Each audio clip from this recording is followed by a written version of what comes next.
Coming back to the Bob Dodd Show. Today, I have one of my favorite guests ever, Heath Neptune, the great, the scary, and the very talented making things with Neptune, or making Neptune Makes It. It's such a badass show. Dude, you had a Halloween come up. I did, yes. Yeah, and as you don't like, I get super big into Halloween and Christmas and stuff as well. But Halloween it's been a family affair, like growing up and everything too. Like mom would decorate the inside, dad would decorate the outside. And like I stopped trick-or-treating when I was 8 years old. I got sick one year, and so I didn't want to go trick-or-treating, but I wanted to stay home and kind of pass out candy. And so I pretended to be like a dead body in the front porch with like a little candy bowl set up and would scare kids. And that little light bulb in my head. I was like, I don't want to trick or treat. I want to do this. This was a lot more fun. And my dad was like, okay, cool. We could play with this for it. So like he started setting up little scare zone outside the front, and that grew into 1 year we lived in Florida and stuff. We built like a fake half wall or fake full wall in front of the house and attached it, like laid boards on top of the roof to basically extend, make it look like a big covered patio in the front of our house and make a haunted house inside there. And then it expanded into the garage area for it. And then my brothers started getting involved when they got a little bit older for it. So it became a bigger thing. And then when I got my own house, I was like, I want to keep this going. I want to be big. Because like when I moved in my neighborhood, no one really there was some decoration for Halloween, but no one really got into Halloween. Yeah. I didn't see a lot. And then first year, I blew up. I was like, oh, I got a house and stuff. So I started buying all these decoration stuff, started planning and wanted to go really big for it. And like the first year was carnival theme. And I get these glasses, and I space on the name of the glasses though, but any like neon lights or blacklight lights, the different colors actually have different depths to them. So everything looks really 3D and trippy for you. So then that's what I did for the carnival theme, and I actually went through my house, the haunted house. Like you enter my front door, and then you go over to the den, and I put like some false walls up there, and then you go past the staircase, living room, kitchen, then exit out the garage. For that first year, and then the next year I was like, I don't really want people walking through my house, because it was just me that year. I couldn't keep track of everything. I didn't want things go missing, and plus all dirt and stuff gets tracked in there for it. So then the following year, did it in the garage, and then did it towards the backyard for it. And then that just kept growing and growing and growing. Yeah, I mean, it became such a huge staple. Like people from all over come to your house, like to check it out. I mean, folks, if you're ever, I guess, in the, Western Georgia, like just Union City, like Southwest Atlanta. Yeah, Southwest Atlanta. You'll be able to find it. All you got to say is, who's that guy that does the haunted house, and you'll be able to find it. Yeah. So maybe we should make it a little tricky for folks to find it, or make it a little bit of legwork. But if you do find it, you will have a blast. Oh, yeah. We wanted to come this year, but we were, unfortunately, we had a block party that, same night. So if you do have it before Halloween, I would love to volunteer. Yeah. Coming up to Halloween. But being that it's so big and so many people come, hairy situations, dude. What? Yeah. Well, luckily, like we haven't had too many hairy situations. Like, go figure, because like this year's theme was the Haunted Mansion, and I rotate my themes every 5 years for it. So I did Haunted Mansion. That was my second year I did Haunted Mansion, and that year, some teenage kid had an egg and in the middle of the haunted house, like pelt an egg and hit me right in the jugular for it. And like we stopped it, and we chased him out there and confronted them, and then like the parents and stuff like that. And then go figure, this year, my mom, she was playing Madame Leota for it. So we made like her outfit, she had a table with a hole cut into it. And so she had the crystal ball over it, and like she can stand up and make like the table levitate. And she did that. And another teenage kid just full on just socked the crystal ball on her head. It's plastic though, but it completely shattered the side of it for it. She had a bruise on her head, like ringing in her eardrum. And it's the same thing. She whipped that off and chased them through the haunted house and stopped them and confronted them for it. And it hurt her. She said, yeah, it hurt me and stuff, but I'm more upset that you just hurt the experience for everyone else after you. Yeah. Because now that crystal ball, the Madame Leota effect, we can't do that anymore. The crystal ball is now broken and shattered. And so everyone after you doesn't get to experience that. So it's more you hurt the effect and the environment and everything for everyone else after you, not so much me. And so me, we walked them back out the front door. They couldn't do the rest of the haunted house. And then we made a big announcement out front and everyone, because at this point, this was like 9 o'clock at night, and line is down the street and or down the driveway, up the sidewalk for it.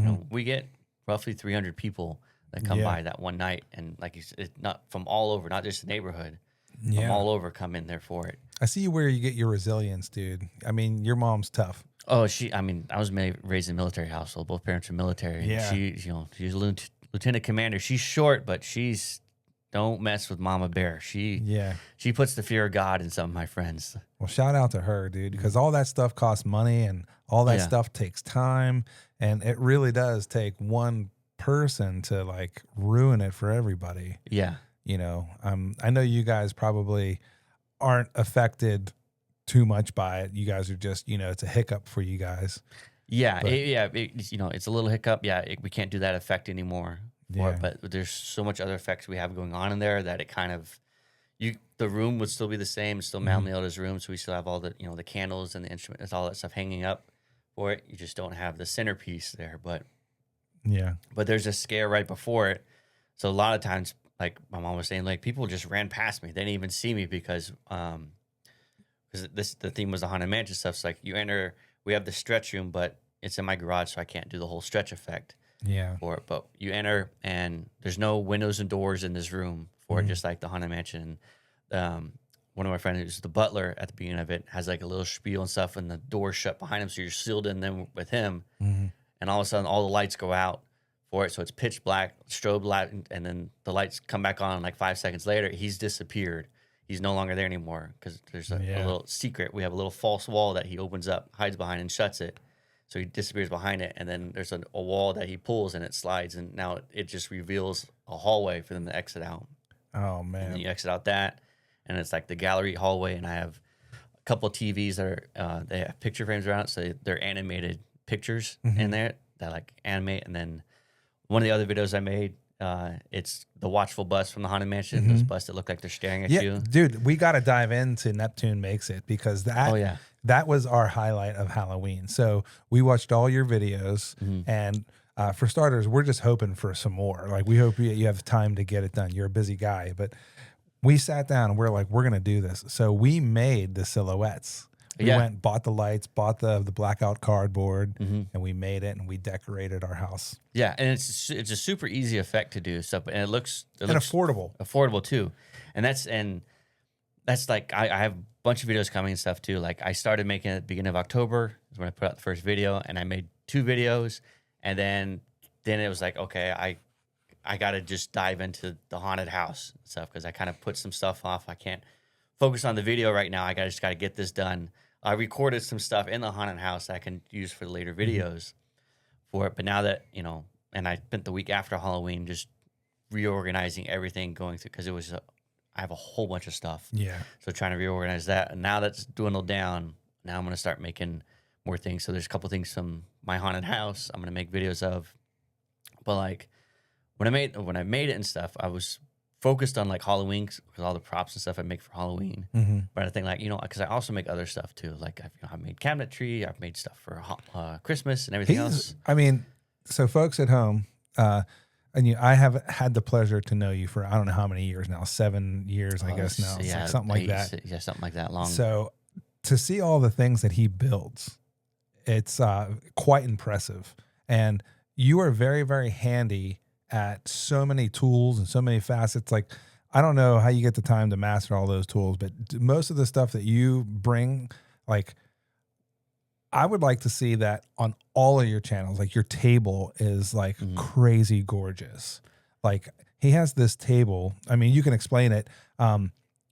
I have a picture of it from one of the D&D games that we played. Yeah. But I mean, it opens up and you have like a TV there, and it looks like a sea of just awesomeness and all the detail and gold. And I would like, to have pictures of it. I'll put it on. I think I have a photo of it. Yeah, I'll send you photos and stuff of it. Open up and oh my gosh, on and everything. It is so crazy cool. And in person, it's even more impressive. how long did it take you even to build that? I mean, that probably took me 4 or 5 days to build because like I already had it planned out and stuff too. My dad was visiting, so he helped me out building a lot of it. But yeah, the frame is just 2x4s, and then the rest of it, the top and everything, is red oak that I got. But yeah, I hand engraved, runes all along the side of it. On the bottom of it, hand engraved vines with like a dragon and a kraken for it. And then there's and it can fit like 16 people. Because it's so big. It's like 5 by 7 foot is how big it is for it. So roughly 3 on the long sides and 2 on the other sides.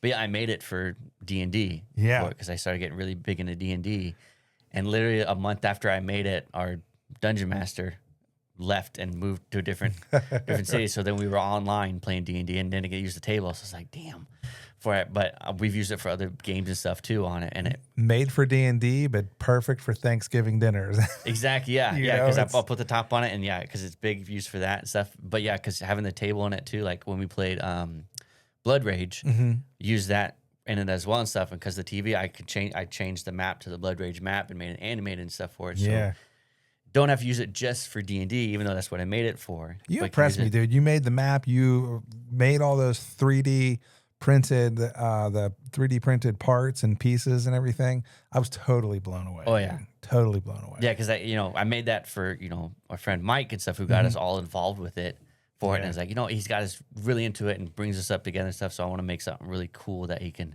use and stuff. Yeah, so made that. Yeah. Like heavy, different size terrain pieces for it to really make it more immersive. Like, so even when it's not your turn, you're looking at it, it's like, oh, look at this little thing for that and stuff to it.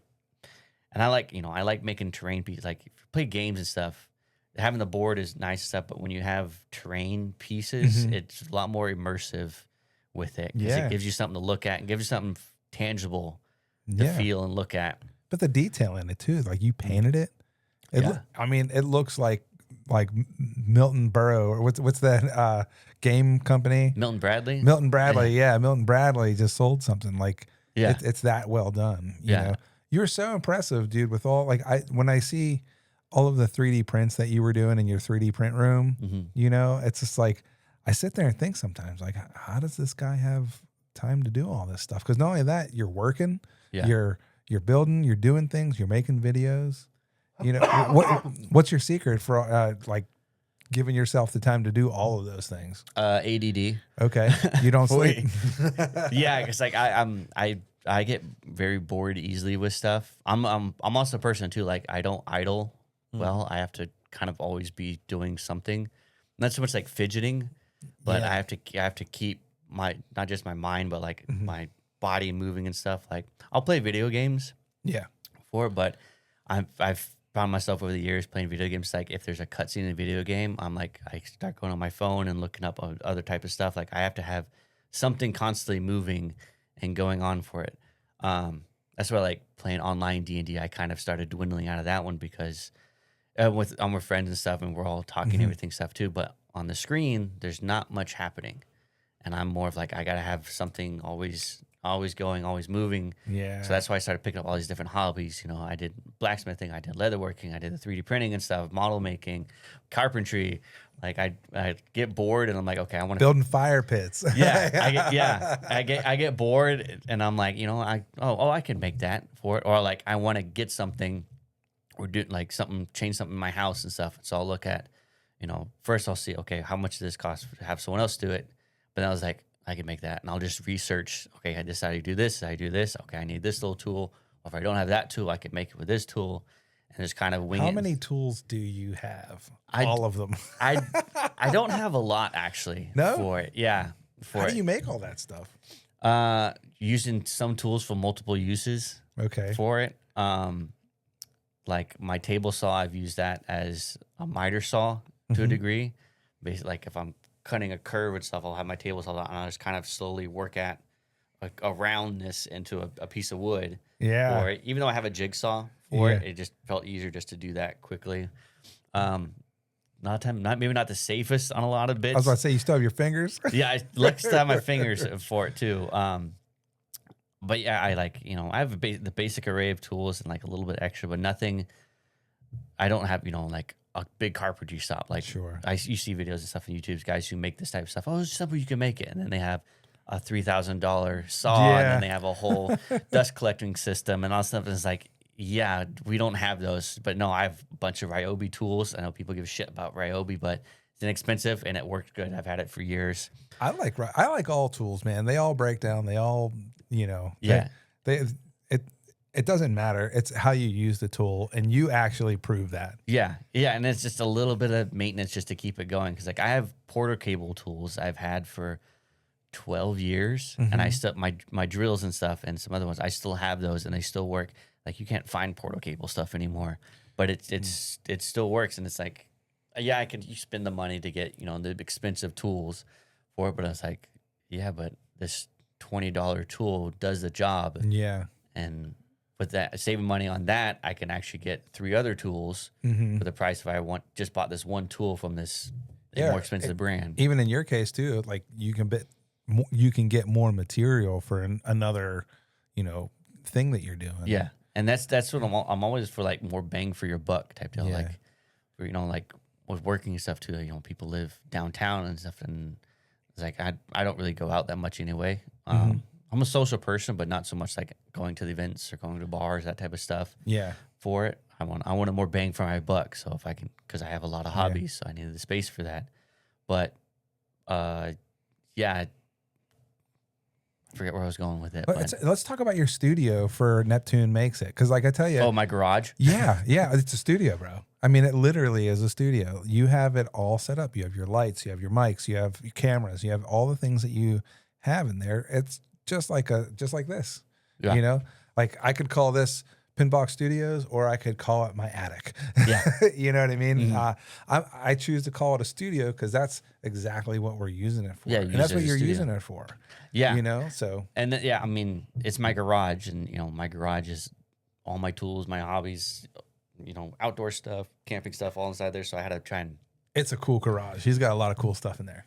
And it took a while. Like my family can attest to me. Like I have too much junk, and it seems like I'll get rid of a truckload of junk, and then 2 weeks later, I'm like, where the hell did all this come from? Why do I have more junk than what I just threw out? Oh man, or it just keeps building up. So like it took a while to try and. It's those dang movies having those sales, dude. But that's how I got some of the Halloween stuff. Yeah, from the prop sales and stuff too. Like I'll go there and be like, okay, cool. That's how I got new dining chairs and stuff too. It's like I could take these dining chairs. Because they're like my table it's like a like a deep mahogany color to it.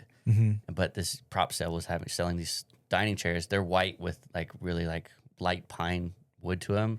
I was like, well, shit, I get these cheap and just redo these to match my table and everything.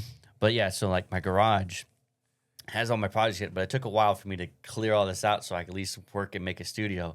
And my studio is literally just that one wall. If you look on the right side of the frame, that's my refrigerator in the garage.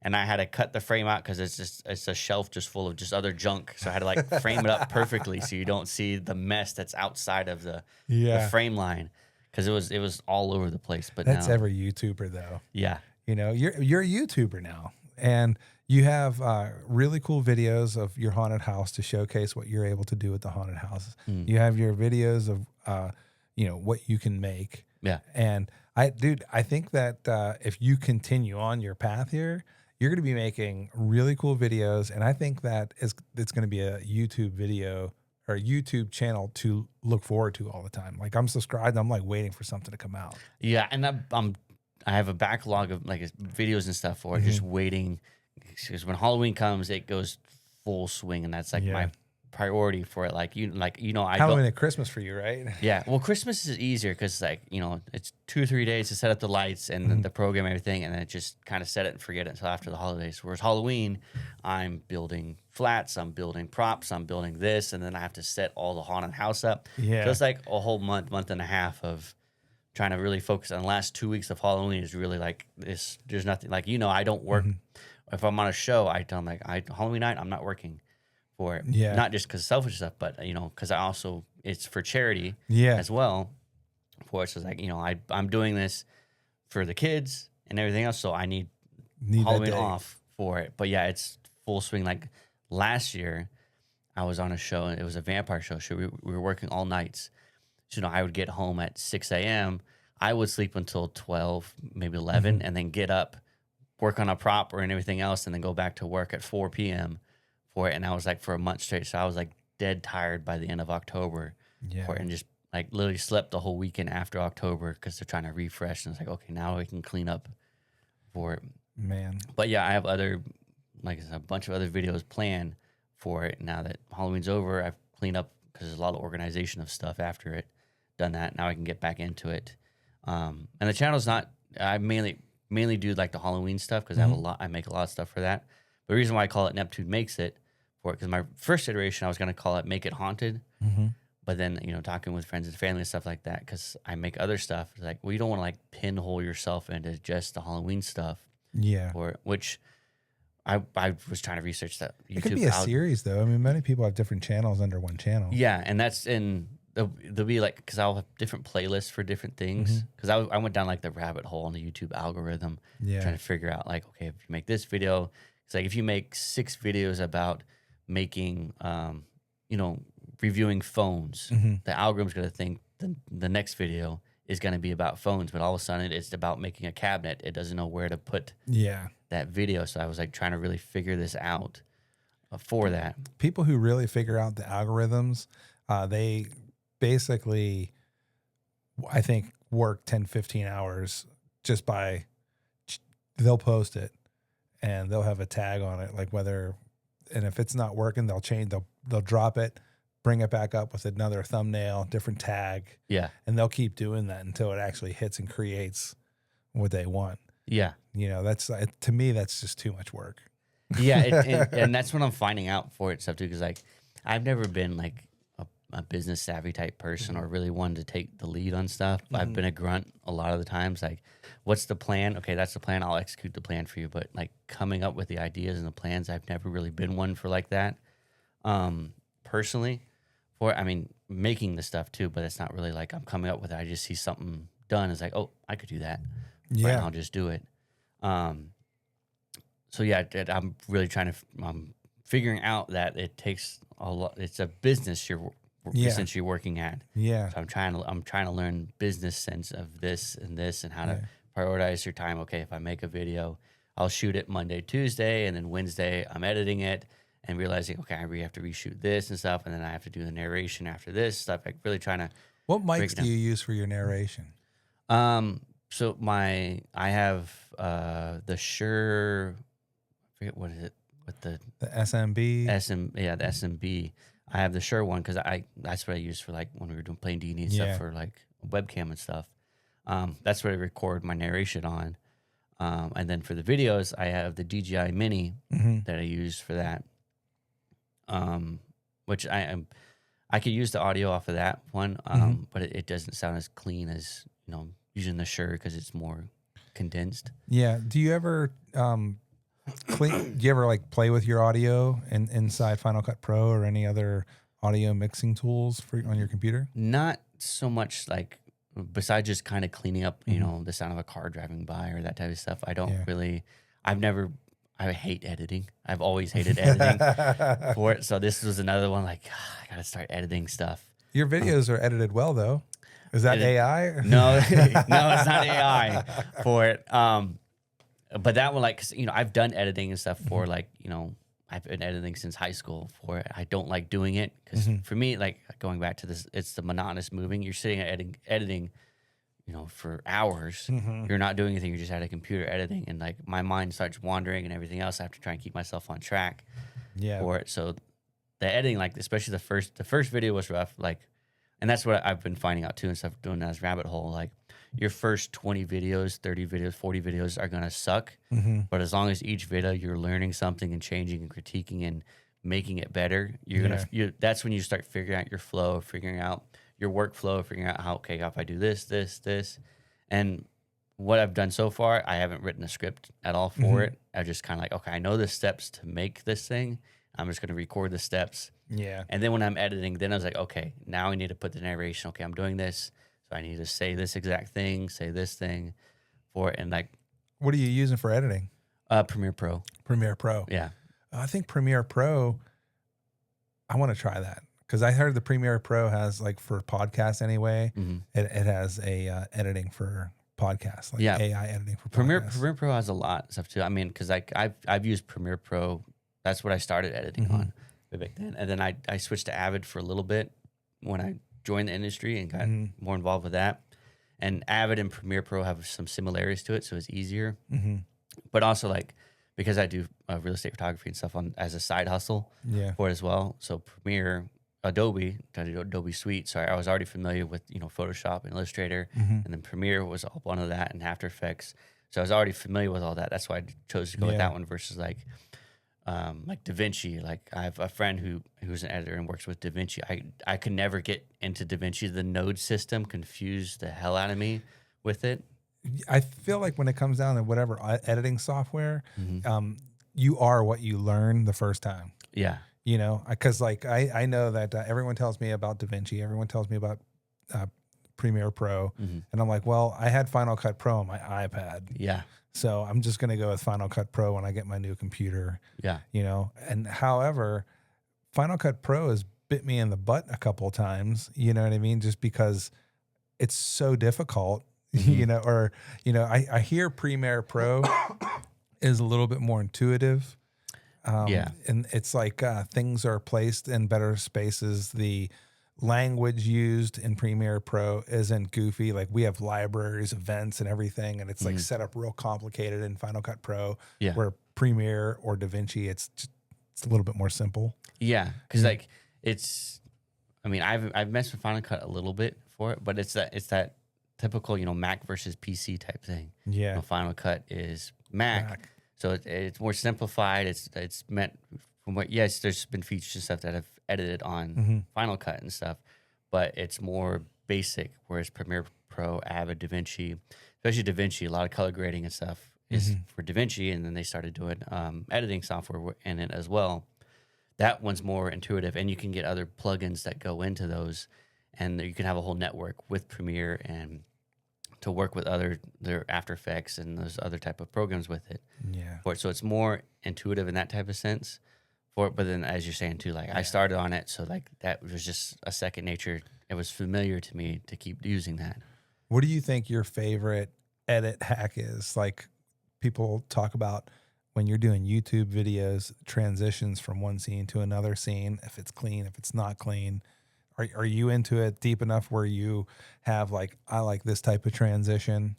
Not necessarily, no. Like, now like you look at all these like the TikTok reels and that type of stuff, and a lot of the stuff, it's the moving, the zoom in, the quick cut and stuff like that. It's very you can call it a generational app, but it's very disorienting to me because you can't focus on like, we come from film, so like a cinematic slowness. You want to feel the emotion. You want to feel this. You want the picture to tell the story, not your edit and your transition and everything to try and force something on it. Yeah. It's like that dopamine kick. Like we got to build dopamine so you stay here. We got to keep it moving and stuff. Which, when researching the algorithm and stuff like too, I did find that is a thing for it. Like, so if you're doing YouTube videos, YouTube is think of it as like highways. For it, you have YouTube. And you're going 55 miles an hour on the YouTube and stuff, on the speed limit and stuff. Whereas like TikTok or Instagram, they're going 90 miles an hour. Instagram, they're going 80 miles an hour for it. So if you take your YouTube video and you create like a little clip from that and try and put it on TikTok, people will look at that little clip, and if they go to YouTube channel, they're only going to look at that video for like 10 seconds because they're in this fast lane. The retention, they're already used to this fast lane stuff, so it's hard to switch back and forth between it. So, but I did make clips and stuff for my YouTube video. Like I made one, the little 60-second one about making a super glue accelerant, which just using water is an accelerant in super glue itself. But if you add a little bit of baking soda to it, it can actually help with sanding a bit more and help kind of. I found more of an instantaneous fills bond. holes. So like you can put if you're joining like 3D parts together, you put super glue on it and you stick it together. And super glue, you'd have to hold it together for it to bond. Yeah. But you put super glue on one side and then you spray water on the other side and stick it together. The water accelerates the super glue. But I found putting a little bit of baking soda in that actually helps get a stronger bond, and sanding it makes it a little bit better for it. You did that for your busts, right? That's that was one of the steps. And so I took that little clip out of that for it.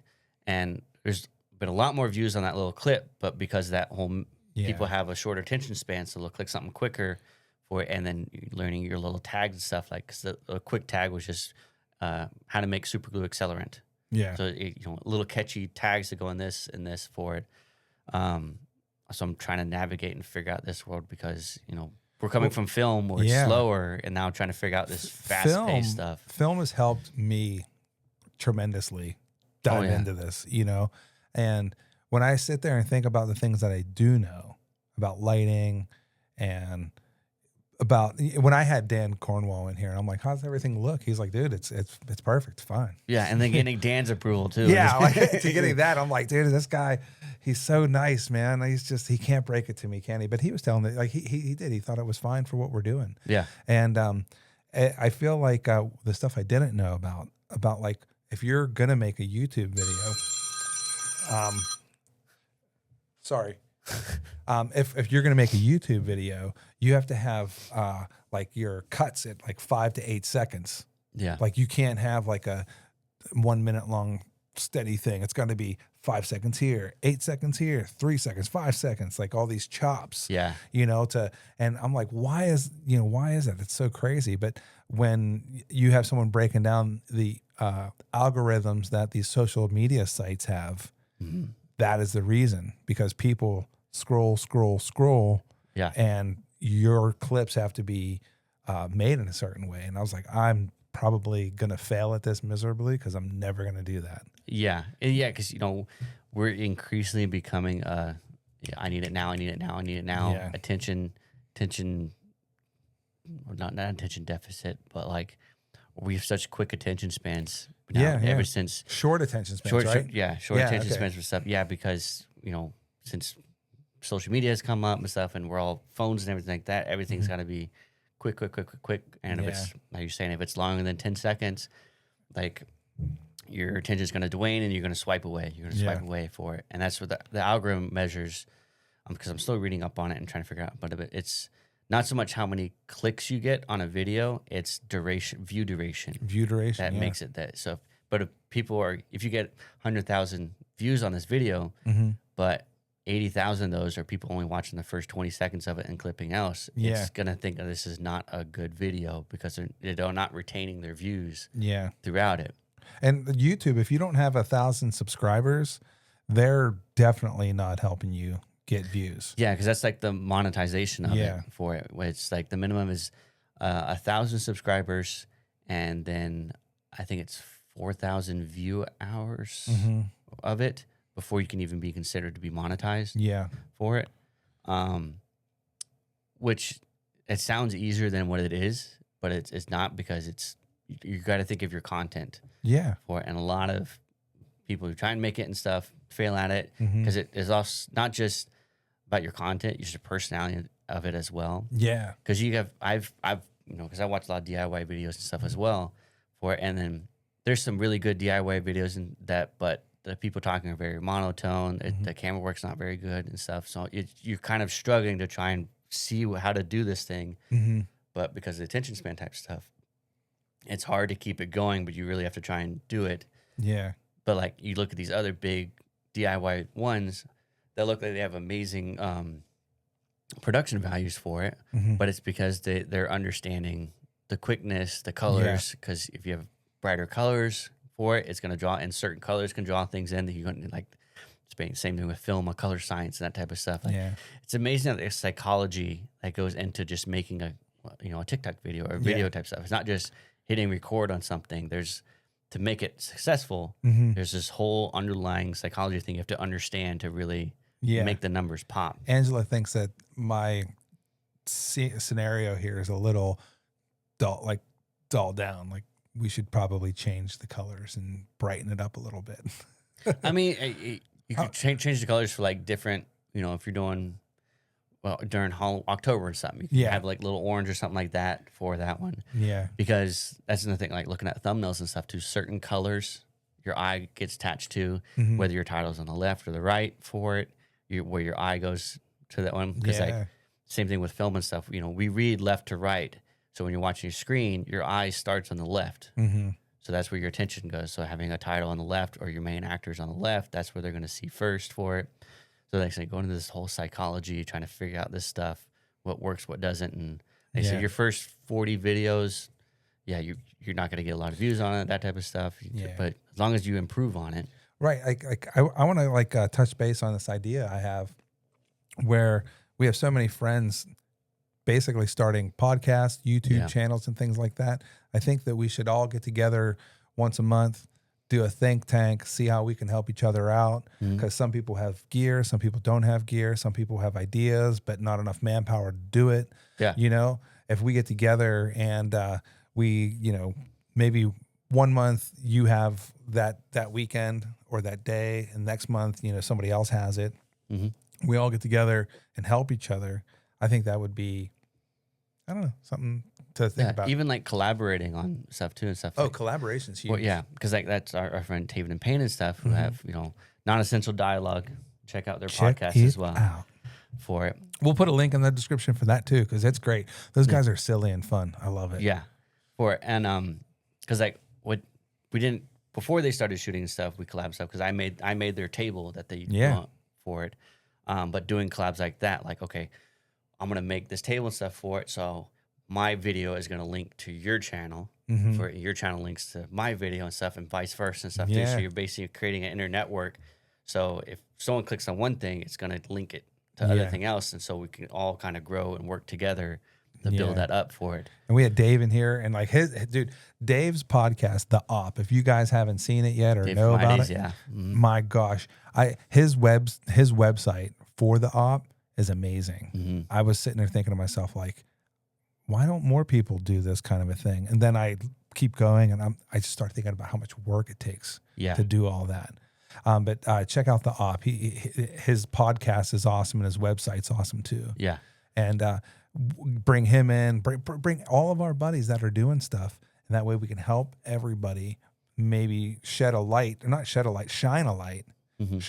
everybody. That way people get noticed more. I think that'd be cool. But also, and also too, like get different perspective, because like your setup, putting your mics and camera and stuff like that will differentiate from Taven and Payne's, which differentiates from mine. Yeah. But you can see, okay, they did this setup for his setup. Oh, they did this setup for their setup. And like people viewing and stuff are like, I like the way this one looks, so I can kind of follow this one. But I like the way he did this, so incorporate that. So it's kind of showcasing, you know, you can make a podcast or videos and stuff and use different methods for it to get a very similar result for it. And it just depends on what, you know, your budget is, how much work you want to put into it as well. Because like, come your setup, I mean, you have several different lights everywhere. Like my setup, I have one GVM light. That's my main source with a 14 by 5 foot. What's your GV? Is it the It's the 80 watt bicolor.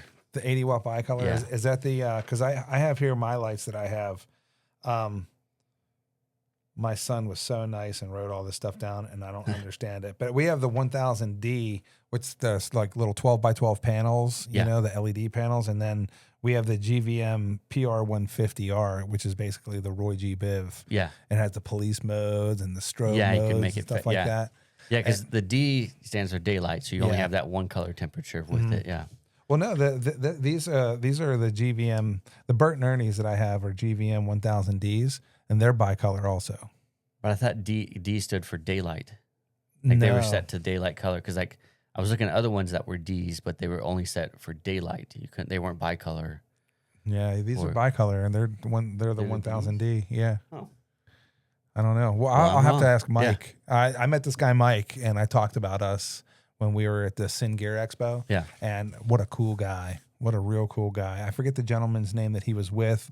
He was the sales rep, and Mike's like the counselor, or the, you know, I don't even know what Mike does for them, but he's helping me out. Yeah. You know, but man, we love GVM lights, you know. We use them all here. I mean, all of my GVM, my favorite's the tube. Yeah. The Pro BDR 45, and then we have the Pro BDR 24s. Yeah. And like, because like coming from film and stuff for it, like the big one we use the tubes is the Titan tubes for it. But like the GVM ones, you can get all the same type of effects you're using for the Titan 2 for a fraction of the price. For it. And I'll control it from the app and everything too, which that's another reason I like doing the GVM, because like my light is mounted to my ceiling. I don't want to have to get up there and adjust the dial every time. So having an app to control it all. Affordability, I think, is the best thing for people that are in our scenarios, because number one, like we know lights, like we know $40,000 lights. We know big time movie lights. Yeah. What can you do that mimics that? Right. And that's what we go for. Yeah. And that's what we do a lot with a little sometimes, because sometimes jobs require that. Yeah. Doing a lot with a little. But at the same time, like that's one thing that I'm really happy about being just in the film industry. Like I chose these lights because they were affordable. I chose other lights too, but I returned them because it's just like there was a couple oh my gosh, I forget what brand they are. But anyway, they didn't look like one was like too green or too red. Yeah. The CR value on the LEDs is what you really got to look at. Yeah. The GVMs worked well with my entire setup. So if I had different cameras, maybe that other brand, that newer. Yeah. Yeah. Yeah. So I had some newer lights and I tried them, and it's not that I didn't like them. I just thought that they didn't look great with my cameras. For your setup, it didn't quite work with them. But like, I think Payne and Taven, they have newer lights and it works good for their setup. Yeah. It's just having what your setup is and what you require. Like I said, I have that one GVM, and then my two other lights are these old still photography lights I used to have, and I just changed the bulb out for an LED bulb. Oh, what bulb are you using? It's some cheap thing, Amazon bulb. GVM has bulbs for different fixtures. They do. I've looked at those, but I couldn't find one that had the right watt, because these are 150 watt equivalent LED bulbs that are bicolor and everything to it. And at that point too, I wasn't like starting out. You don't have to get the full setup. You don't have to make everything. And that was a thing I struggled with too. Like I kept putting off making videos stuff. I was like, okay, I gotta get the perfect lighting. I gotta get the perfect camera. I gotta get the perfect setup for it. And I eventually that kept being put off months and months and months and months. And eventually just like, I just gotta shoot something. Yeah. And then I'll figure it out after that. That's the biggest thing. Just get out there and do it. Just get out there and do it. Just make your video. Yeah. Like I said, your first video, your first 40 videos are not going to be perfect. No way. For it, but each one of those videos, you're going to learn something different for it. And that's through that I learned, okay, I have this light, and doing one of the videos, like, okay, that's a good light. I can leave that mounted in the ceiling, but I'm going to need another additional light if I go outside and shoot something, or if I go inside, another portable light to go with that one. And then camera-wise, too, so I was looking at all different types of cameras. Like I had my old 5D Mark III that I use for photography. It only does 1080p, but everything's 4K. It works, and like if you use what works, what you have. Yeah. If it works, it works. You don't have to get anything specific, but my 5D I've had since when it like first came out. I think it was 2013. It's still a powerful camera. It's still good, and I've used it for photography. I still used it for photography, but I upgraded to the R6 Mark II for it, because I was trying to go more into video stuff. Not everyone wants 4K type stuff. How's that camera for recording long portions? Does it have is it 30 minutes, 60 minutes? Is it continuous? It's continuous. I haven't tested. I'm blanking on how long it does. Like I don't leave it running for long. Yeah. I'm kind of editing in camera when I'm just shooting my videos, because I know I need to get an insert of this little thing. So I'll set up that, record that. Yeah. For it, and then when I'm making the videos, I know, even though I don't have a script in my mind, I'm thinking, okay, I know I'm going to cut to this. I should cut to this for it. So I'll literally just record my little bit where I know I'm going to cut, and then I'll change the camera angle, because I just have one camera I'm shooting. So I'm constantly moving the camera, and then I'll put it back to where it was. Okay, now we've done this after I just done all these little inserts, and then put it back up. So it's never recording the same thing continuously for it. And I found that that's helpful for me, because it keeps the file sizes down. Sure. For it, and I'm also able to look at quickly. Okay, this insert, and I don't slate or anything with it too. But it helps me keep track of knowing what clip is clipped to make it easier. But they're all in the same folder. Yeah. So each video I'll make a new folder on my card and the camera, and have all those videos to kind of keep. But it's another thing, learning organization for it and trying to figure your workflow organization needs to be on point, because if you lose something, that's the worst. I've lost 3 podcasts so far, and I didn't lose it. Like I can't just find it. I literally, it's not there, you know, and that's the worst is when your machines like cut down. When I had Dave here, I turned my Rodecaster on, and this light was blue. And normally it's green. I'm like, oh, okay, and it wasn't working. Dave goes, man, just turn it off for 30 seconds and unplug it, and that'll fix it. Fixes everything else. Did it fix it? Well, so it did fix it. He was right. It worked, but it's still like, you know, what am I going to be doing if this doesn't? I don't have a backup. Yeah. Like my gear is my gear. I don't have backup gear. Yeah. You know, like I'm not big. I don't have like stuff all costs lots of money. It's like backup gear. And so now it's in my head. I got to think backup gear, because when I go to a client, you know, I am okay. Well, do I need 2 roads now, like in case one fails, and do I need 2 different, you know, types of media recorders for my, you know, camera angles, things like that? Yeah. I'm at that point right now. Yeah. Do I need to do that? Because I already had one camera fail. I'm having issues with my HDMI, with my YOLO box. You know, something's wrong with it. You know, like, what am I going to do? Yeah. And especially like for you and stuff, because like you do a podcast stuff, you have 3 hours there if you're talking with somebody, and then that's it for it. So everything has to be on point and working. If something goes down, like you're eating into time.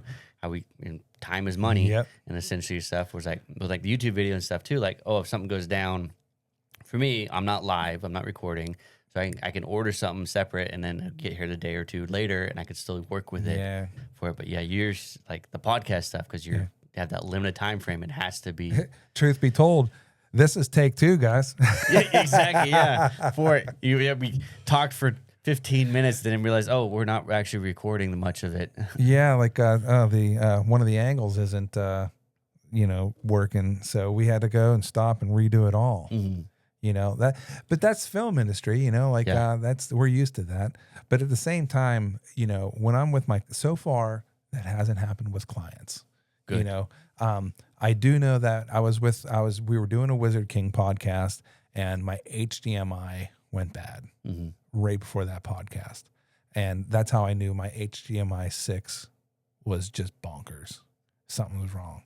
And, you know, dealing with these companies, it's not terrible. Like Obsbot, the cameras, those people, they got back to me within 24 hours. Once they had made contact with me, if I were to email them, they would email me back in like a couple hours. Yeah. You know, when you do buy stuff, like I love these GVM lights, but one of these lights came with one bad battery. Yeah. You know, so I did email them saying, hey, look, you know, my tube light came. One of the batteries is kind of bunk. You know, I'm going to try to, you know, either repair it or see if you guys can just swap it out for me. And I haven't heard anything. And when I told Michael, like, hey, Mike, you know, this is what's going on, he seems very surprised, you know. But ever since talking to him, communication's been solid. Yeah. Yeah. So, like, if you do get into a bind, these companies are willing to help. Yeah. And it's the same thing like with any type of company per se, or customer support type thing. Like if you go in there with a bad attitude, you're going to get kind of a bad attitude back. Yeah. But like, it's just the same thing. If someone comes to you with a bad attitude, you're automatically going to switch like, okay, hold on. I'm going to pump up the brake. But if they come in, if you're cordial and stuff like, oh no, you know, I understand this, like you're very mutual and cordial and everything with it. Companies and stuff like this, so like they're more inclined to kind of help you out, and then build a stronger relationship with it and stuff too. Because okay, you're not just going to chew me out over this little tiny thing that you may or may not have done yourself to mess it up for it. Yeah, for it. I mean, they don't know. Like if like they don't know if I dropped it. They don't know if I'm lying to them or not. Like you know, like you and I, we deal with so much equipment. I think we have that mindset. If someone was new coming into this, you guys have to be patient and work with the companies, because give them a chance to make something right. Yeah. You know, you can't be upset. You know, like with the YOLO box here, you know, even though that one HDMI is down, you know, I'm still working with it. I'm still rocking with it. I'm waiting to hear back from them. You know, we'll see what goes on, and the show must go on. Yeah. Right. As long as you keep it going and it's not down for too long, like that. Actually, like circling back to like Halloween and stuff, like the 3D printing. My printer went down. I have an Anchor Make M5. It went down and stuff, and they don't make the products or the accessories and stuff for that, parts for that anymore. They're kind of discontinuing that whole M5 line for it. So it went down, and my extruder went down. I need to get a whole new extruder. So trying to find that out, and it was just going to take like a week and a half for me to get a new extruder. And I was like, I don't have time to wait for that. I have to get it. So I invested in another 3D printer that could get here quicker, so I can keep the flow going and everything else for it. And then eventually heard back from them. They're sending it. They sent me another one and stuff too. But like they understand this aspect of it, but I got to do this one. So I actually was shifting over to a different company that was able to get me stuff quicker and quicker and quicker with it. Do you have any Bamboo Labs? That's what actually I bought. I bought a Bamboo H2S. Yeah. Is what I bought, because that just came out and stuff. And I wanted a bigger 3D printer anyways, and specifically a Core XY. So a lot of, they're called bed slingers. The bed basically goes back and forth for that one axis. And those are great. But the taller an object gets, that movement, you just a little bit of vibration in your layer lines that can make stuff look jaggedy for it. So I wanted the Core XY because the plate literally just goes up and down, and then the print head is what moves left and right for it. So tall objects are really smooth and everything. And Bamboo, their printers are fantastic for it. And a lot of companies now, their printers and stuff are now become, you literally set it up 10 minutes out of the box and you're printing ready to go. Whereas before, when I first started printing, like you had to adjust every little dial and stuff, make sure everything's perfectly level, and even then it's not messed up. Let it analyze itself, see where it's at. Level. Yeah, you had to tweak. It was a tweaker type thing, 3D printing for it. Whereas now they've got a lot of, and anybody could really just set it up and print within 10 minutes for it. And Bamboo has fantastic printers for it, and they have a price ranges all over the place. Yeah, their Black Friday sale is happening right now too. Yeah, we are interested in looking at some Bamboo.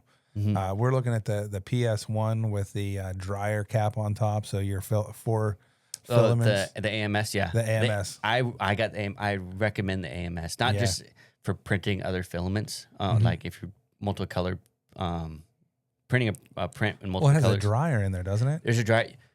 You can't dry and use it at the same time. So you can't print and dry at the same time. But you can print out the baskets and put those dry pellets in there, right?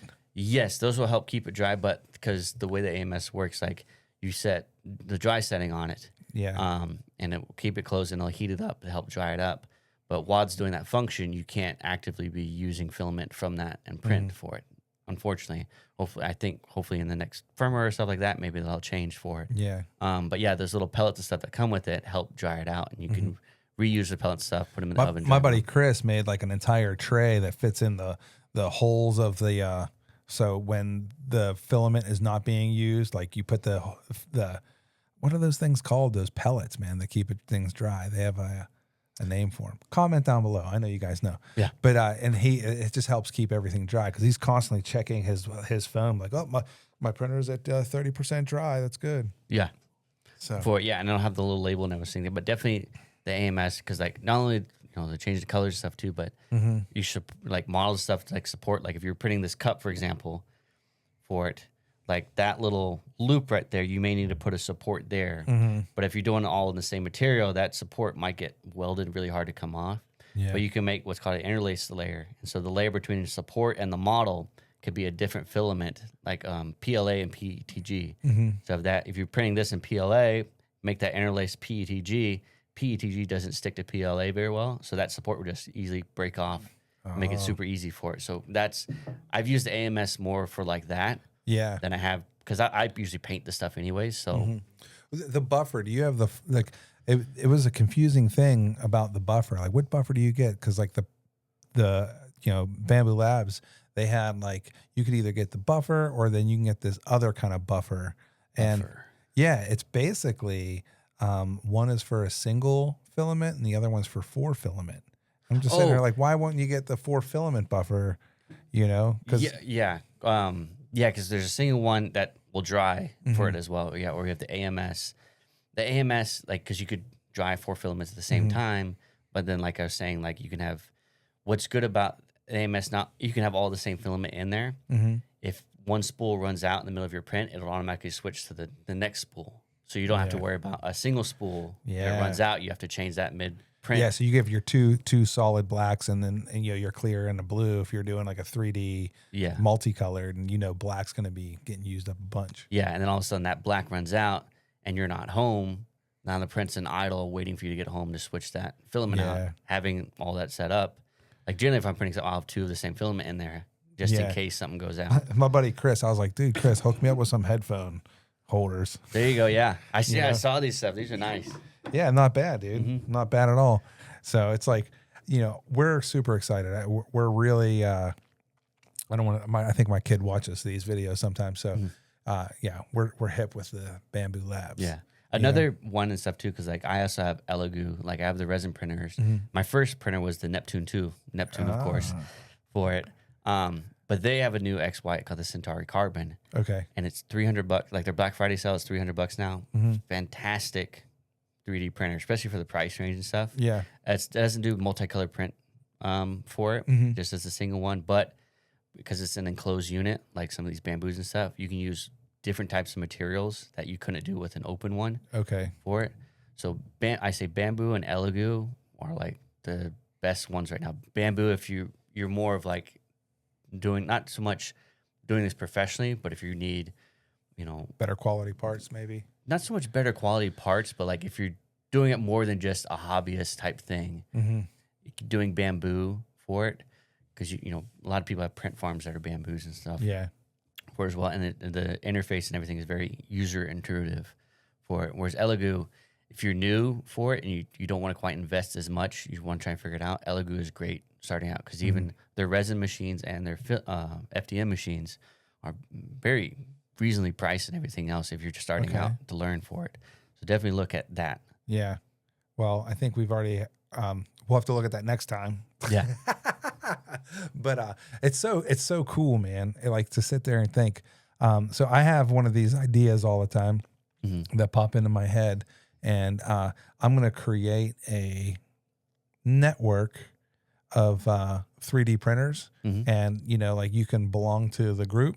Yeah. And when the group needs something, like let's say you want to produce a 6-foot Christmas Lego tree, right? You don't have 4 weeks to print all these blocks. Yeah.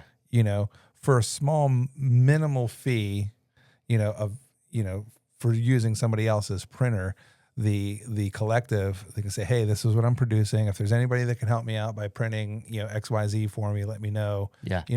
Hey, you might make 15, 20 extra bucks, while your printer's doing something for somebody else, and you ship it off. It like there's a lot of Facebook pages that belong to different of these printers for it, and there's some official ones, a lot of unofficial ones for it, but the community there and stuff too do that. Yeah. For it. This is going to be an app. Some of them have apps for it. Like that's cool. The Bamboo has an app as well, the Handy app. So, and what I like about that too, like because there's a community on there and stuff, they'll post their own models and stuff, and they're already pre-sliced and ready to go. So literally from your phone, like let's say that Christmas tree, if you want to print a Christmas tree, you can literally click that and it'll bring up, all the different build plates for it, and you literally just hit print. It's already sliced, already ready to go, and you send it right to your printer, print it for it. But you can collaborate, with other makers on it. Yeah. For it and message each other back and forth and see. Yeah. I think it would be really cool to have a collective, like, hey, dude, I have invented XYZ. Here's the file. Print 8 of these for me if you can, and it'll pay this much money. And that way you can actually maybe make some money off your Bamboo Labs, you know? So I'm going to be working on that in the future. Yeah. In the future, it's going to be working pretty cool. Other things that, dude, where do you see your YouTube going next? Can you give me a look into your next video, what you're going to be dropping, or do you not have that yet? Or So the next like 2 videos I'm going to do. One is because all the stuff I have, it's storage for it. So I got a bunch of the there's like a viral like tote storage rack that people are getting, those black and yellow totes from Lowe's and stuff, the cheap ones. Yeah. So it's making one of those. Okay. For it. But because they have different size totes for it. They have like a 5-gallon one, 7-gallon, 12-gallon one, and I have all different sizes. So I'll be making one that'll accommodate all these different size totes that you can wheel around in your storage and everything for it. So that's one of the videos that's going to make. And I'm also potentially going to transition to like Christmas type stuff. I'm still dabbling with it. But the tote one is definitely the next one because I need it. I still have all the stuff in my garage. That's going to be a big hit. I watch those things, even though I'm not going to build a wall storage place. Like I will still watch like a garage storage thing. You know, those are fun. Yeah. Well, I mean, it doesn't have to be bigger. Like as big as this table, because you know you're about 20 inches wide for a tote. So you know a 6-foot thing, 5-foot thing, you can fit 3 totes in it. Yeah. On wheels, stack it up, and you can wheel it, put storage on top of it. And because it's on wheels, you can basically just pull it anywhere. Yeah. And store things on it. Because me, it's all about storage and stuff. Because like I have so much. I have so much of it. Like I have a storage unit. I change storage units, as well.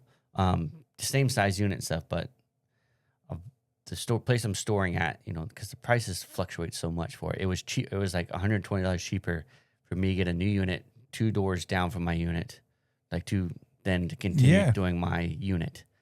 That's so wild. But then now I got a new unit for it, and now I got my bill, and then it says the normal price is actually like $20 more than what I was previously paying, but I'm getting a discount for this one, like a new thing. And then so I got a call. I was like, your prices are all over the place for it. And I've been staying here forever. Like when I have my boat, I don't understand these storage places stuff. Like loyalty is out the window with these ones. Like my boat, they want you out because the next guy's going to pay $40 more.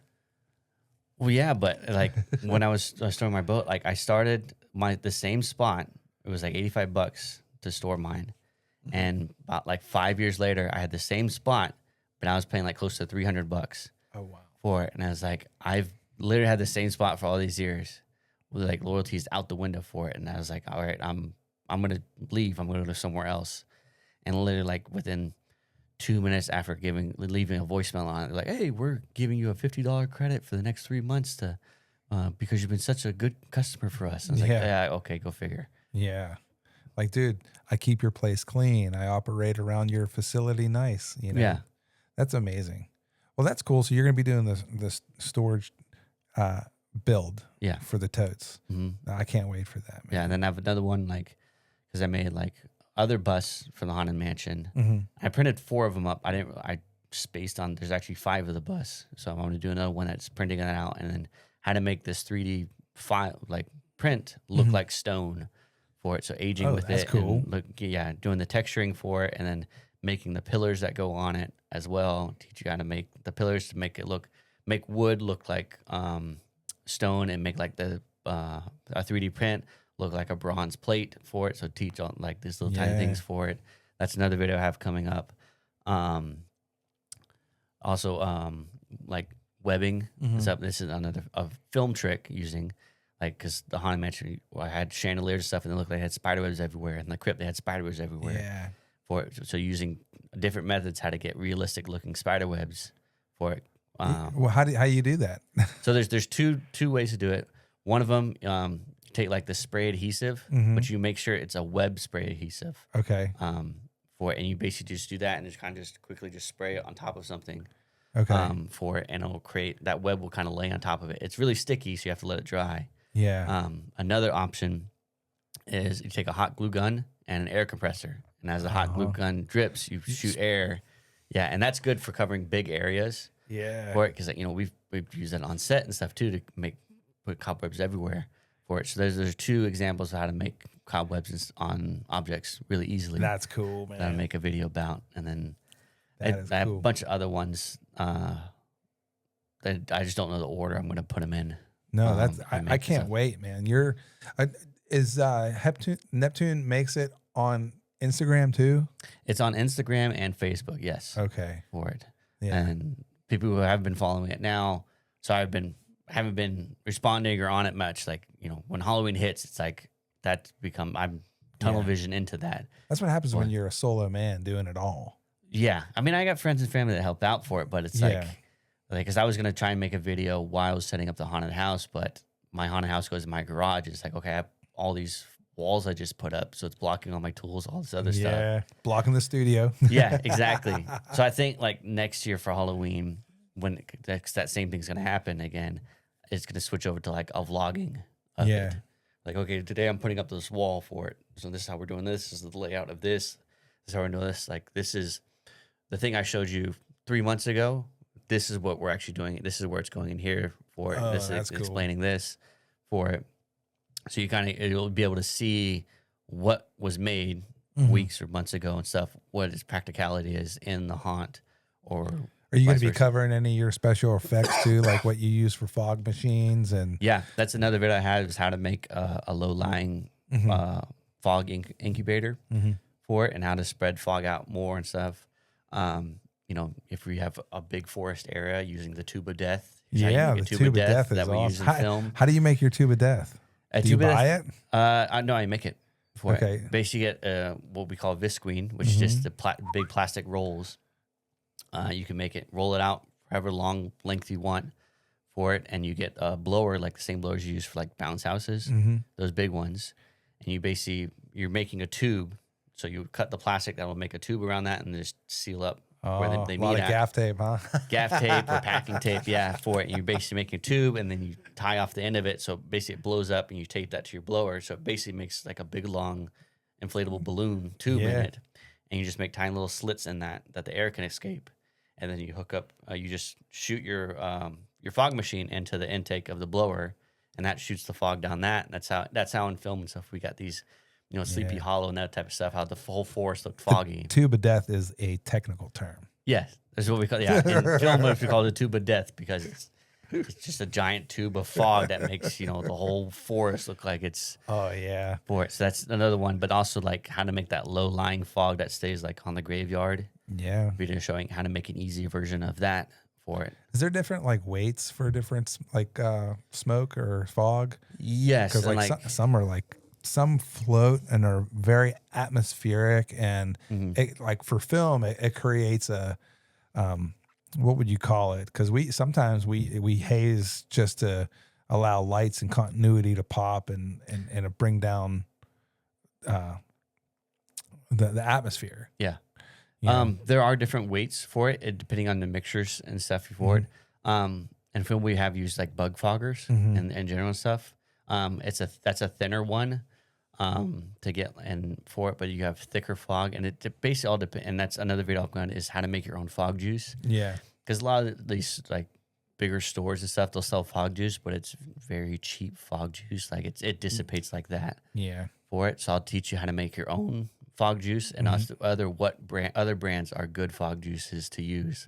Because there are different consistencies. If you want a really thick fog that stays in the air long, or if you want that will dissipate, or one that can actually cool quicker than a different fog, so it'll stay low for it. Yeah, so there'll be different, like I said, different methods of with what you want to use for your different fog. Yeah, I'll break down for it. When I worked on Tales of the Walking Dead, man, seeing all that, Tube of Death was in every scene. Oh yeah, and it's just it's amazing when we're going through the woods, and I don't know how many thousands of feet, but you're looking 500-600 feet away from where the actors are, where the actual set like scenes taking place. Yeah, but they need it there, so because the wind is blowing a certain way, so they had to put it all the way out there. And like there's a lot of dude, to the special effects crews out there, man, my kudos to you. You guys are fun breed. Oh yeah, that's one department and stuff too. It's like, how do you guys think of this stuff? Like, right? They're engineers. Yeah, because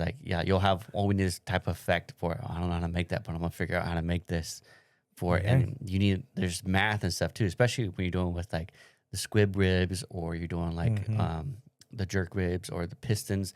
Like you need to know, exact amount of pressure to use this stuff, and the angle of velocity of this, that like you're calculating this stuff too. All the different rain hats, like what PSI, how big raindrops you need it to be. Yeah. Do you need a lot of rain? Is it a pour down? when we worked on, there's a movie called Where'd You Go, Bernadette? Mm-hmm. I was, man, great crew, great crew. Joe Watercott was my boss. Rest in peace, Joe. We miss you. But we worked with a whole slew of awesome dudes. And the main coordinator, I'm Byron, I forget his last name. He was like, look, guys, we are tasked with making a mudslide. And mudslide, after, all of the research we've done, it just has a lot of water. So we're going to be using a lot of water. Mm-hmm. And I wonder if I could show some of the videos. I don't know. I'll have to ask before I do it. But we created a mudslide. So we basically built this structure out of sea containers and a bunch of like 6x8 and 6x2s and 8x2s and stuff like that, and put a whole bunch of plywood down and cut out a little thing. So where we had 2 water buffaloes sitting right here, a right and a left water buffalo. And when they say action, the water would come, and then we had a lull which was attached to a center section of the wood structure, and the lull would allow the thing to drop down, and it would look like mud just like falls out. Yeah. I mean, so much fun to build. Yeah. And a lot of it was like, hey, this is what we have to do because this is what we planned. Mm-hmm. And so we built it. And when everyone was around to see it, they were like, oh, we have to kind of make it as realistic as possible. So we're using real bricks and we're using foam bricks. Some of the foam bricks were started to float away. Yeah. So we're like, we can't use that. We have to use real bricks. And we practiced enough times that we got it to where we're really happy with it. We can't wait to shoot it. Yeah.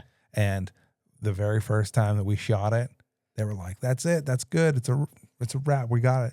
We were so happy, man. Yeah. Yeah. It was such a big, it was a thrill, sense of achievement. Ralph with the other, special effects guys. That was awesome. They called me a special effects carpenter. Yeah, that was the title. If that was a real title or not, I have no idea. But that was a fun job. Yeah. Yeah. And I love watching special effects shows. Like, I've never been in the special effects department, but like anytime they're doing something, I'm looking at, okay, how are you doing this stuff? How are you making this stuff? Like, and I'm, because of Halloween and stuff, like I'm always thinking like, okay, I can incorporate this and that stuff. It's like this coming year, I want to start delving into pneumatic props. Oh yeah. For it. So trying to figure out, okay, all this type of stuff and invest in type of stuff. And I want to reach out to some special effects friends and stuff too. Like, hey, do you want to come and help out? Like we discussed this before, like getting some professionals to come and help out. Hey, you teach me how to do this stuff. We'll make a video about this as well for it. Or make a whole special on, pneumatics, different size pistons, how much air you're going to need for this, what you need done with this for it. And then, or you're going to pneumatics, there's a lot of pressure going on that one. So you can't make it out of just wood, stuff. We got to do metal. So we're going to teach you how to make metal frames out of this, different mechanisms to use. Yeah. We have John Baker from Storyteller Effects locally here in Fayetteville. Mm-hmm. I wonder what he would do if he'd be interested in helping out. Well, yeah. Reach out to him. Yeah. I tried reaching out to him too. Funny story.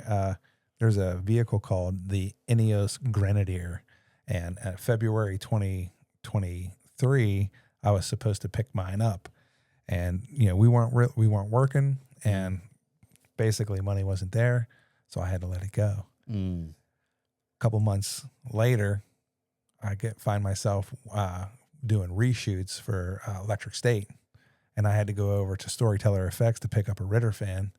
And I'm like seeing in the parking lot, hey man, that's the Magic Mushroom Ineos Grenadier. And the guy's like, yeah, that's John's. He's like, you know about that vehicle? I was like, yeah, man, I ordered one and wasn't able to get it. And he was like, well, he just got this one literally like a week ago. So I was like, oh, let me go talk to John. So I went and talked to him, and sure enough, that was my Ineos Grenadier. And he was like, I have a bag full of stuff for you. It has your name on it. And I was like, you could keep it. He was going to give me the bag of stuff. But I'm like, you could keep it. But nice guy. And he has an impressive facility down there, dude. Mm-hmm. Yeah, right in Fayetteville. Hometown special effects spot. Yeah. So shout out to John Baker, man. Storyteller Effects. Yeah, and that's one I want to, like I said, I've never been in special effects stuff, but it's always kept, whenever they're on set doing this stuff, everyone always has their phones out trying to record what they're going to they're doing stuff because, how often do you get to blow up a vehicle or you get to send a dummy flying 40 feet into the air on a rig? Yeah. I did special effects for this guy, Ray, on a TV show called Mindhunter. And we're doing this airplane fuselage scene. And I'm sitting there, I got my nitrogen going and, I'm doing these clouds and with the fan, right? And the guy that I was working with, man, he was like doing something else, preparing for something else. So I was left on set alone. And the director of Mindhunter hated it. He's like, I don't like the smoke. I don't like it. And I'm sitting there looking at it. And I'm like, well, I mean, they're lighting the front of the smoke. They should be backlighting it. Yeah. They should be backlighting smoke. They shouldn't be front lighting it. He basically tells me I'm doing a shitty job, and I'm like, you're the boss. Okay. I'm doing a shitty job. I'll do a better job, like, well, yes, sir. And, I know he's not happy with it. And he's in there saying how horrible of a job that I'm doing. I go to the electrician. He was from LA. And I said, hey dude, they said something about turning this row of lights off. Can you tell your guy to do it? I don't know if he's just not hearing. And he's like, oh, okay, cool. So they say, hey, turn the lights off. They turn the lights off. And instantly he's like, that's what I'm talking about. Keep the smoke that way. And it's just like, you didn't change anything. You just turned the light off. I'm just like, listen, I just lied to this lighting guy, but it worked. Yeah. You know what I mean? And David was like, he comes out and he's like, yeah, just keep doing it like that. That's better. That's better. And I'm like, yep, I got the smoke and I got the fan, you know what I mean? Like down low, up high. And that was my David Fincher story, getting yelled at by David Fincher on Mindhunter. Oh, dude, to be in that guy's mind. Oh, dude. I work with people that worked with him and stuff too. Like he's so minute with things. Like I work with one Dolly grip who worked with him several times. And when we boom up and stuff, we have these arrows that have to line up. And the arrows are very precise for it. And, he did the boom, but the arrows were just ever so slightly off. And Fincher behind the monitor was like, you're not on your mark, are you? The arrows aren't touching, are they? He didn't know where the arrows were at, but he could tell. Yeah. It wasn't exactly the right height. It was ever so slightly off because he's so in tune with that stuff. Yeah, dude. Mm-hmm. That's, that's when you work with someone that's so good at what they do, yeah, you just decide not to argue. You just say, you're right. I'll do better. Mm-hmm. That's all I can do is do better. And if I'm not going to do better, they're probably going to find someone who is. Yeah. But it's also like a double thing. Cause work with someone who knows a lot and stuff but if they're not open to suggestions, it becomes a real quick pain to work with. For them. Sure. Everything's subjective anyway. Cause you can sit there and say, I love the lighting setup here at the Bob Dodd Show. This is great. Be like Dan, oh yeah, this is good for what it is, man. This is perfect. Yeah.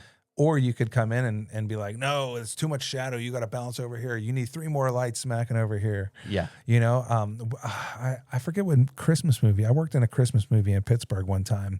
And the DP had 27 lights in a 17 by 22 foot room. And Marissa Tomei was one of the actresses in that movie. And I think there was a few other older people, like John Goodman was in it. A lot of people were old, and to make them look young, they just blew them out. Yeah. You know what I mean? But there were so many lights. And I remember the DP getting upset because there's a shadow over here. And no one had the balls to say, well, your light is hitting another light, which is creating a shadow, Yeah. So they ran with it. You know what I mean? And I was sitting there thinking to myself, there's so many lights in here. It's a fire hazard. Number one, I mean, not really, but it's just there's so many lights in here. And number two, it's I don't care how much you blow somebody out. If somebody's old looking, they're going to have old looking skin. Yeah. You know what I mean? So I sit there and think to myself how subjective things really are. Yeah. Mm-hmm. Yeah. Do you ever have so Heath is a dolly grip for Hollywood and, or I should say the film industry. Yeah. And, when I had Dave on here, we were talking, just like different situations. Like, did you ever find yourself in a hard situation where you had to, like, I don't know, snake oil your way out like I did, lie to somebody to get something done, to get the job done the way they wanted? Yeah. Like if I, like let's say I accidentally missed a mark on my boom and stuff like that, I'll pretend to like, oh no, I got to fix this one thing on the dolly and stuff to it, and just pretend to adjust my knobs on it. Like what this wasn't set quite right and stuff. Just slipped on it for it. But no, it was really, I messed up slightly for it. So trying to like talk your way out of it and stuff. But sometimes you'll get thrown under the bus for it. And I have no problem saying that. Yep, that was me for it. I'll do it again with less suck. Yeah. On the next one for it. That lightens the room too when you say stuff like, and like, yeah. I mean, when you put it on yourself, I mean, I've been there a couple of times where you made the crew laugh, and it wasn't that big of a deal anyway, or whatever it might have been. Yeah, you were like, I didn't get what I wanted, or something. Like I forget. Like you said something, and they were like, "All right, Heath." And, I forget who was on your camera. It was way before Dave. It might have been season 3 of Ozark. I forget. I went through 7 different operators in season 3. Sure. Yeah, they kept you and tried different operators. There was a lot of awesome people on that, man. But I feel like being a dolly grip, man, you are like seriously tied to the hip to the operator. You have to get in tune with him quick. And I asked Dave, I said, how long does it take to get in tune with like being able to like talk to actors and get to know your dolly grip? And he's like, well, it's different every time. It's instant. It's not, how long do you expect something like for instance, if you come across a guy and if it doesn't hit off right off at the bat, like, do you give it a certain time, then you keep it real with them after 3 months or after 6 weeks? Yeah. Like how Dave said, it case to case and stuff too. Like, I mean, I've worked with David stuff too, and it was like instantaneous with David stuff too. Cause like you could pick up people's wavelengths. Yeah. And we had similar interest stuff too. So we pick up each other's humors, shorthands, that type of stuff. Like there's another operator, with the Kate Robinson. So, I've known her since she was second AC and moving up and everything stuff too. But we shorthand stuff like we just did a movie together and stuff too. Like we don't have to really communicate. Like across the room and stuff, she'll look at me and just make noises and stuff, and I know exactly what you need and everything too. That's awesome. So, like I said, there could be stuff that's instantaneous. You guys click and work together, but there's been operator stuff too. It's like I try and click with you, like try and figure out what's your humor, what you're interested in. You're just not giving me anything for it. So I'll keep being me and still doing my thing. Like I'll adjust slightly, like oh, okay, you don't like this type of stuff, or it's hard to talk to you about this. And I'm like, okay, yes, sir. Or, I'll still keep it light and stuff. Cause that's, it's not the end of the world where it's a job. Yeah. We're just making a movie and stuff to it. Like I'll give you what you want and work with you and stuff too. But it varies from job, person to person for it. Yeah. I mean, like out of all the years I've known you, I feel like all of the camera operators liked you. I don't remember like, yeah. I mean, like even when, gosh, you're a very likable dude on set. You're funny. You know what I mean? You're lighthearted. Like Dave, he always made everything light. Yeah. I feel like, when I was talking to Dave, I brought up the fact that, a lot of people in the film industry say, oh, you get like 1-2 projects in your entire life. I mean, we've talked about this before. Yeah. I feel like I've had a lot of projects. Like the last few projects that I've worked on in film have been amazing. Mm-hmm. I feel like that's due to people like you, like because of your personalities, the way you're able to deal and move and shake. Yeah.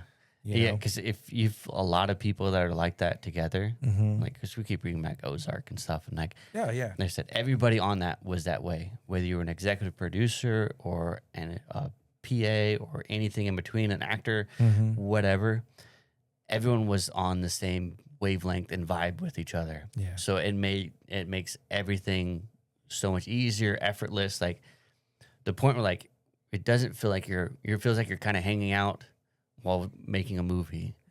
For whereas like other shows, there'll be like little kinks in it. It's like, you know, me and the ACs, we vibe really well, but like the operator might be slightly off. Yeah. Or me and the operator will vibe and stuff too, but the AC or someone else might be slightly off. And so like it still works out, but it's not as coherent and smooth as it can be. So it's still enjoyable, but you don't look back at it as much because it wasn't an entire whole thing for it.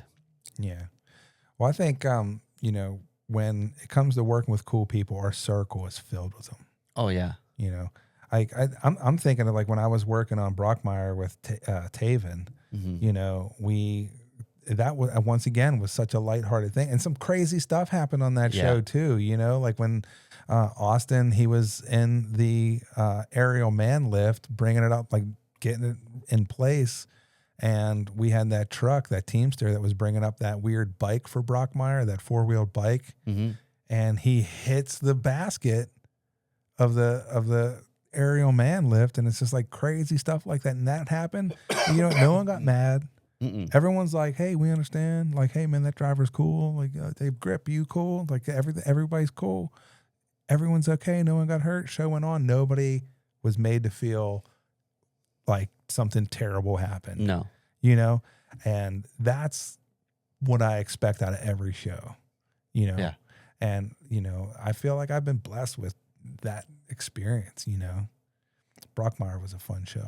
I missed that one. Yeah, I came in like the tail end of that one, but that was going. But that going back to that point and stuff too. Like, as long as like you have something like that happens, you know, you're on set. Don't have a meltdown on set. If you're gonna, you know, if it really bugged you, take that person to the side off a set and then talk to them. Oh yeah. Don't blow up in the middle of a set because that's gonna immediately everyone's gonna be on edge and pin and.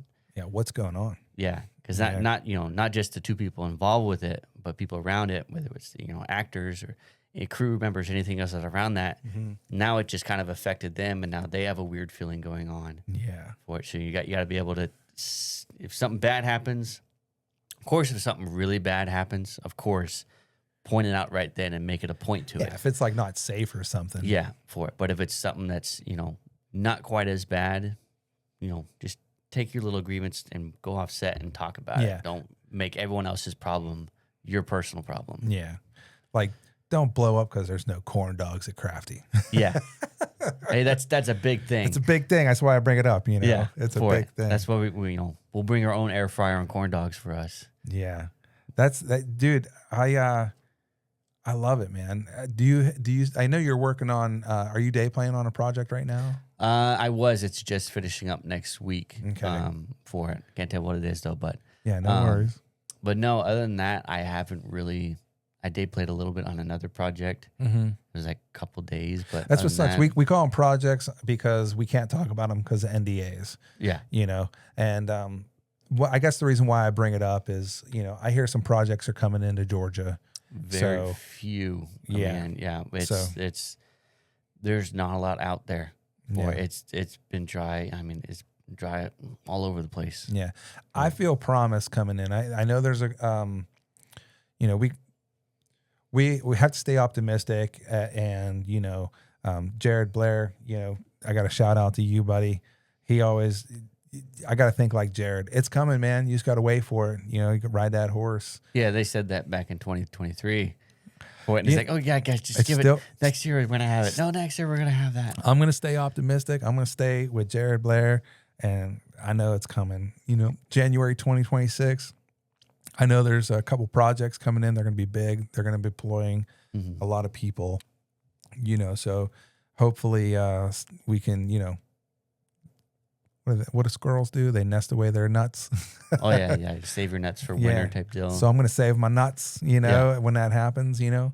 But you know, I'm going to stay optimistic. But hopefully, like more guys get those, because like the few projects we've had this past year, it feels like it's been the same guys from project to project to project, and no, like the other guys who need it haven't been able to get in the job. It's just been the same. Wasn't aware of that. It's just been, it just feels like it's been the same handful of guys that went from one project to another project to another project to another project. Do you think it's like the same studio then, or not studio, but the like same like there's maybe like 2 of them that have had the same like adults with it. We say adults, that's like the executives, the UPMs, that type of stuff. That from project to project, and of course, it's a pyramid thing. They like work with this guy, bring this guy, bring this guy. Yeah.